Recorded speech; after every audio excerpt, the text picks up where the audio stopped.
Worthen Financial Advisors, we use a financial blueprint, which is a series of 8 steps to guide people through beginning to end, from defining their financial purpose to living happily ever after, because that's what most people's goal is to live happily ever after. So we have put those steps in kind of coordination with building a castle. So you're building your castle.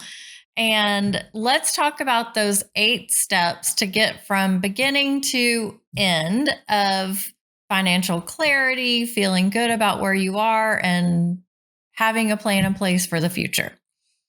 Step 1 is just like with building a castle, you've got to scout the land and find the perfect spot to place your castle. So, acquiring the land, we associate with defining your values and your statement of financial purpose. You want to talk a little bit about that? Yeah, absolutely. So there's a bunch of different ways to define your values, and there's a bunch of exercises online that you can Google. But we have a values exercise that we put our clients through, and it starts with a list of probably 50 words, and we narrow it down to 10. And these values are the lens that we look through whenever we're thinking about goals, expenses, and just kind of everyday life. And whenever we make sure that these goals and these expenses are fit through our lens, our values, it helps us really feel good about how we're using our money and what we're doing day to day. So, aligning with your goals and values with how you're spending your money. Mhm. Okay. Step 2, after you've acquired your land, and which is defining your values, you are going to lay the foundation for your castle. And the strong foundation, financially speaking, is term life insurance. So if anyone depends on you financially, you need term life insurance. If you're a stay-at-home parent, you need term life insurance. And that is step 2. Absolutely. I like that. If you think about it, the foundation and term life insurance kind of go hand in hand. If there's a storm that were to ever come, whatever happens to the house, you want to make sure that that foundation is sturdy. Mm-hmm. And so just like the foundation, you want to make sure that you have that life insurance in place if there were a storm ever to come. Yes. So step 3 of building a castle, which I've become the castle expert during this exercise, but step 3 is digging a deep moat. And what do we associate with step 3 financially? So a deep moat is 1 month of expenses. And so what we want those 1 month of expenses to serve is just in case there's ever a slight emergency that might happen, maybe a car gets towed, an unexpected expense, just to make sure that we're not going back into debt. And so it kind of gives us a little buffer to work off of whenever we're going to start working on our next step, which is building strong walls and paying off high interest debt using the snowball method. Love it. So we've got our expenses, 1 month of expenses saved in a bank account, checking or savings. Usually savings is better to just kind of tuck it away and you don't see it.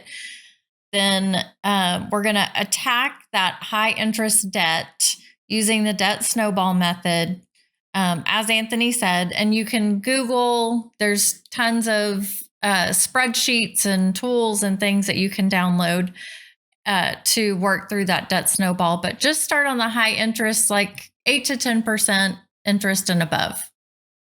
That's what you're going to attack next and pay it off. After that is paid off, we're going to connect a drawbridge, which is... So we're going to increase that 1 month of expenses that we talked about earlier to 3 to 12 months. And so this is going to be our number that we keep.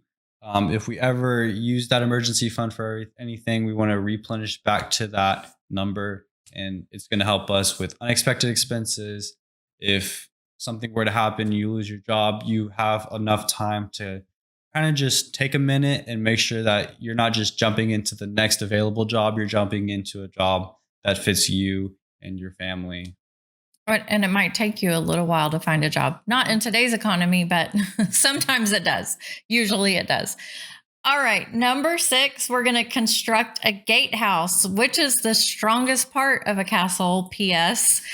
And it's the only door that faces the front. And so that's where you're attacked at. And so for your gatehouse, we associate that with investing 20% of your income towards retirement. And so that 20%, you basically just kind of want to look at your different sources and where they're going and kind of add them up and divide that by your gross income and make sure that that number is around 20%. That's just a good rule of thumb, but it kind of varies for each person. So make sure that you kind of talk to a financial advisor if you're unsure of what your number should be, making sure that it fits with what you have in mind for your goals. Right. Yeah. Back to step 1, look at your why, define your values and things. So after we've got a gatehouse, this is where we're going to then add on the towers of the castle and make it pretty and exciting and different. What do those tall towers look like in a financial plan?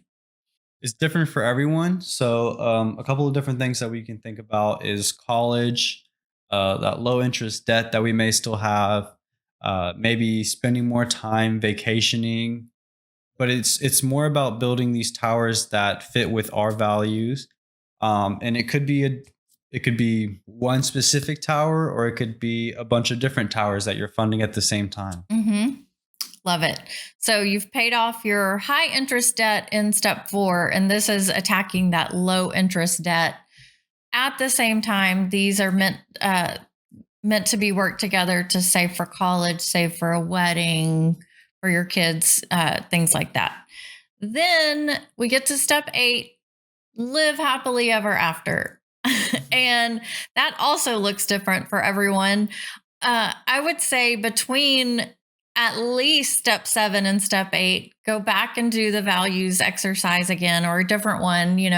It's probably been a few years before that you did this when you started working on these steps until you get to step 8. And so things change, people change, your goals change. So start over, look at your why you're doing this, what you want your life to be. And I think that what we see when we're working with clients is it's a very different experience when they don't have the burden of debt and the worry of money on their shoulders anymore. And so then you're free to dream about starting a business, traveling, buying a second home, just things that you really could not think about when you've got maybe young kids and just starting a job, and or you've racked up a bunch of debt and you have all these other responsibilities. So live happily ever after is step 8, and that is what we hope that you do. If you would like your own personalized financial assessment, look in the notes below and get started today. Anthony, you want to tell them just a little bit about what's involved with that? Absolutely. Yeah. So you'll go ahead, follow the link. You'll make a login. You'll download the app. It takes 8 minutes to go through onboarding. And then after that, you'll receive your free financial assessment video from Worthen Financial Advisors within 1 business day. We hope to talk to you soon.